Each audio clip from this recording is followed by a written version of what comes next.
Yo, what's up, y'all? We live, we live, we live. We live, we live, we live.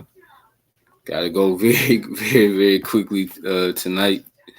Because man, it's a lot going on tonight. So I don't want to waste y'all's time. What's up, bro? What's going on, man? What's going on? So, what's up, y'all? Welcome back to the Zayden Sports Podcast. I'm your host, Isaiah. And we are live. We are live. We are live. Like I promised I would be. Yo, what's up, man? What's up? What's up? What's up, brother? How you doing? Yeah, man, we live. Like I said, I was be come back on here. I can't be on here too long because I know it's a lot going on. Obviously, the celebrity game is going on right now, but I still want to come on here for a little while. So let's get into it, man. So first up, let's talk about the Rising Stars Challenge that's coming on tonight on TNT at 9 p.m. Eastern Standard Time. So first, let's look at Team Pal. So you got Team Pal, Victor Wembanyama, Brandon Miller, Brandon Posnanski, Hami Jaquez Jr., Jabari Smith Jr., Kason Wallace, and Bilal Coulibaly. You look at Team Tamika, Paolo Banchero, Dyson Daniels, Jalen Duren, Keontae George, Scoot Henderson, Jaden Ivey, Keegan Murray, Vince Williams Jr. You look at Team Jalen, Jordan Hawkins, Chet Holmgren, Walker Kessler, Derek Lively, Benedict Mathurin, Shady Sharp is not playing. He's an injury. Jeremy Sohan is his injury replacement, and Jalen Williams. And you got Team Deadlift, which is the G League players. Izon, I can't pronounce his last name. Matas Buzelis, Ron Holland, Matt McClung, Tyler Smith, Oscar Sheway, and Alondis Williams. So they playing in a little. For those of y'all that don't know, the Rising Stars game works like this: it's all three games in the mini tournament will be played to a final target score, which means each game will end on a made basket or free throw rather than time expiring. The two semifinals games, game 1 and game 2, will be played to a final target score of 40. The final game featuring the winners will be played to a final target score of 25 to determine the championship winner. And again, I had to rush through this, but got game 1, Team Jalen versus Tamika. Game 2, Team Deadlift versus Team Pal. And then obviously game 3 will be the winner of game 1 versus game 2. So, y'all, the team I think that's going to win, I have Team Pal winning this game. I think they are so long. You know, they have having Wemby, having Chet Holmgren, having Wemby, having Brandon Miller, I should say, and having Jabari Smith Jr. Man, you talking about three dudes that's long, athletic, and can shoot the three. So I think it gives them a great advantage in the Rising Stars game. I have Team Pal winning the Rising Stars game. Next up, we have the Skills Challenge, which will be happening Saturday night, a part of NBA All-Star Saturday night. You look at we have team top picks, Paolo Banchero, Anthony Edwards, and Victor Wembanyama. You have team Pacers, Tyrese Halliburton, Benedict Mathurin, and Miles Turner. You have team All-Stars, Scotty Barnes, Tyrese Maxey, and Trae Young.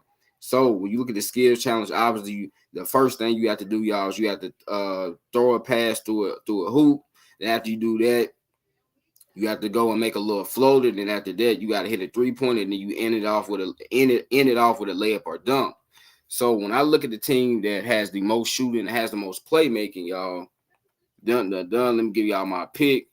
It's Team All Stars. I have Team All Stars win this pretty handily, and because you look at they have three players that can pass the ball and can shoot the ball. Now I know Scotty Barnes is not a great 3-point shooter, but he's improved. And obviously, we know Tyrese Maxey and Trae Young are two very good 3-point shooters. And all three of these guys can really pass the ball. And that's what the skill challenge is about. You got to be able to pass the ball. You have to be able to shoot it. All three of these guys do it at a pretty good clip, pretty good level. So I have Team All-Stars winning the skills challenge. Next up, we have the 3-point contest.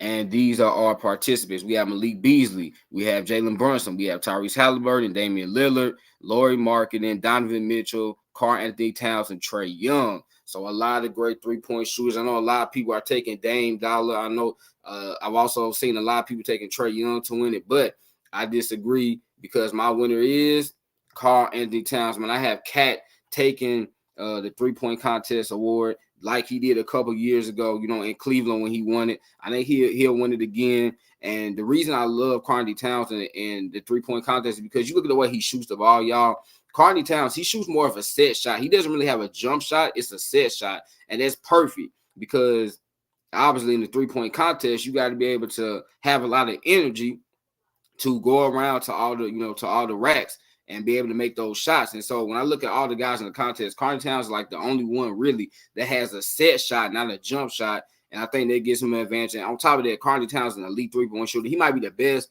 big man 3-point shooter that we've ever seen. So I have Cat taking it.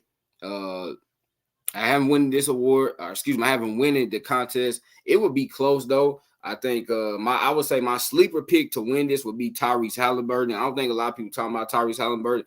Man, Tyrese is one of the deadliest 3-point shooters in the league. I know his jump shot looks funky, but he can really shoot it. So I have him being my sleeper pick, but I think Cat will win it.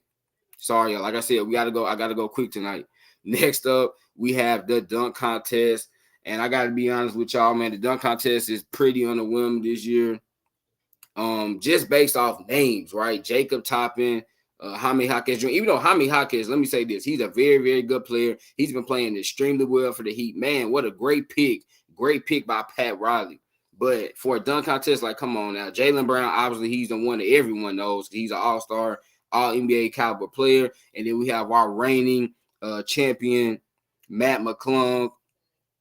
And y'all got to be honest. One, I don't know too much about Jacob Toppin's game.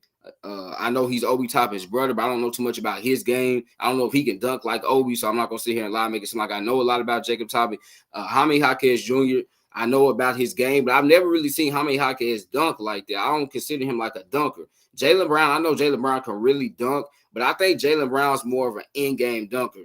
You know what I'm saying? And I don't know if he has the creativity to win a contest like this. I love Jaylen Brown, but again, he's more of an in-game dunker. He can posterize some dudes, but I don't know if Jaylen Brown is really, he ain't really, I don't know if he's a guy that can be that creative the way the guy I have winning this contest, Matt McClung, is. I have Matt McClung. I think he's going to win it again. Last year, he was very creative, and what I loved about Matt McClung, y'all, is that he never missed a dunk. I absolutely loved it. He did not miss a dunk. He made all his dunks on the first try. I love when dudes can do that.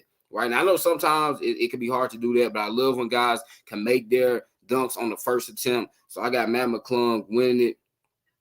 And yeah, that's why I have winning again. The dunk contest is kind of like, let's be honest, y'all. It's starting to kind of like, it's getting back in that little drought. We had a stretch where it was kind of like the dunk contest was kind of weak.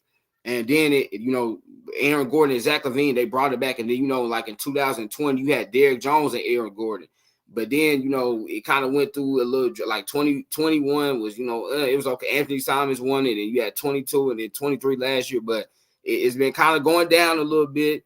But hopefully, maybe I'll be surprised, and maybe Jacob Toppin or Jaime Jaquez Jr. will show me something. I just don't think so.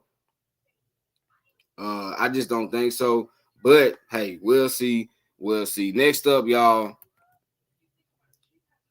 And finally, we have, he said the dunk contest is weak. I know, man, it is weak. It has not been what it was when we had like Vince Carter, when we had Michael Jordan, we had Dominique Wilkins, we had Spud Webb, we had Terrence Stansberry, we had Kenny Scott Walker, we had Jason Richardson, we had Desmond Mason, Zach LaVine, Aaron Gordon, Dwight Howard, Nate Robinson. It's not been the same with Gerald Green, Josh Smith. I mean, I could keep going on and on and on.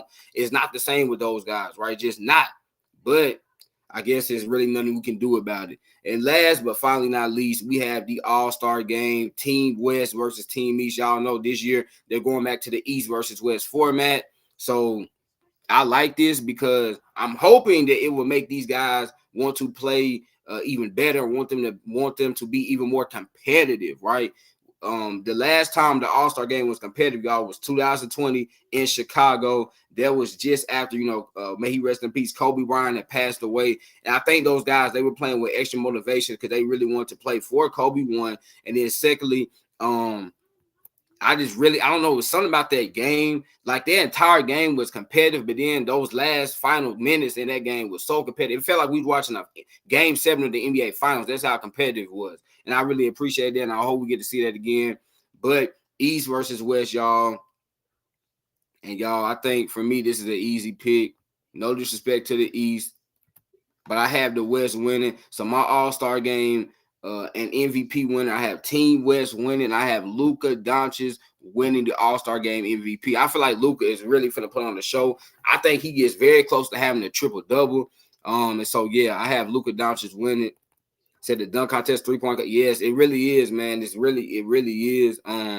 Really what's been exciting for a lot of people with the 3-point contest is, you got guys like Steph Curry or, Klay Thompson or Buddy Hield, somebody like that in it, but or Damian Lillard, or now, Trae Young. But yeah, it's not the same. But yeah, that dunk contest is really, really, really bad. And yeah, the 3-point contest is not what it was maybe like say 4, 5, 6 years ago, maybe name-wise, even though you got some big names in it, like, Damian Lillard, Trae Young. But I think a lot of people just want Steph Curry to like be in a 3-point contest every year. And it's like he probably doesn't want to, do that every year, y'all. So you got to give him a break, though. Right? We got to give Steph a little break. I know he doesn't want to keep doing it probably every year. But yes, I have Team West winning. I think Luka Doncic will take home the MVP. Other guys I think could win MVP. I think KD can win MVP. I also think SGA, Shea Gilgeous-Alexander, can win MVP. I don't think LeBron can win it because I don't think LeBron's really going to be worrying about that too much. Now we have seen LeBron, take All-Star games seriously. He did it in 2020, as a lot of players did, but I don't think he's going to be worried about that. I think we're going to see some of these younger guys like really go in and play well. So I think Luka's going to win MVP, but like I said, other guys that can win it, KD and SGA. Yeah, it's really about it. Because Paul George, Kawhi, D Book. Steph Curry, obviously, because Steph Curry he can hit 8, 9 threes in a darn half. Like we saw, a couple years ago when it was in Cleveland, we saw what he did in that All-Star game. So, yes. I wish All-Star would be more fun, or be more competitive. Yes, I do too, man. So it's actually fun. Yes, I totally agree with that. Yeah, I totally agree with that. It's really great to see the best players in the NBA go against each other, but actually like seriously compete against each other. We're talking about the best players in the world, in the league, going against each other. And think about this. If it, like you said, if it was more competitive, man, it would be a better thing to watch. And us as fans would be amazing. Yes, remember when Wade broke Kobe nose? Yes, I do remember that. Yes.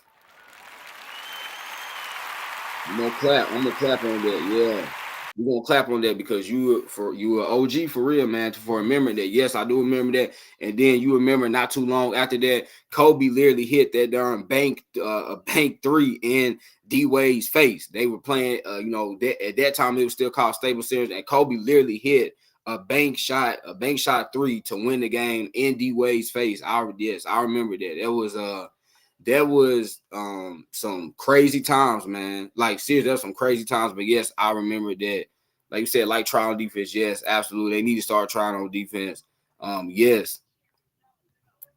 You said, yeah, I know. That's man. Some good times. But like I said, y'all, I could be on here too long tonight. I know it's only been about 14, 15 minutes, but I love y'all, man. Remember, laughter is good medicine, so make sure you get your daily dose. Want to say, man, appreciate Zigo, appreciate you being back in here, man. I will be going live again tomorrow. It probably would be earlier, maybe around 11 or 12 Central Standard Time, because I know it's a lot going on tomorrow as well, but I want to come on here a little bit earlier so that way I have more time. But yeah, appreciate everyone tuning in, man. I love y'all. Remember, laughter is good medicine. Make sure you get your daily dose. I'm gonna end it, man. God bless. Peace.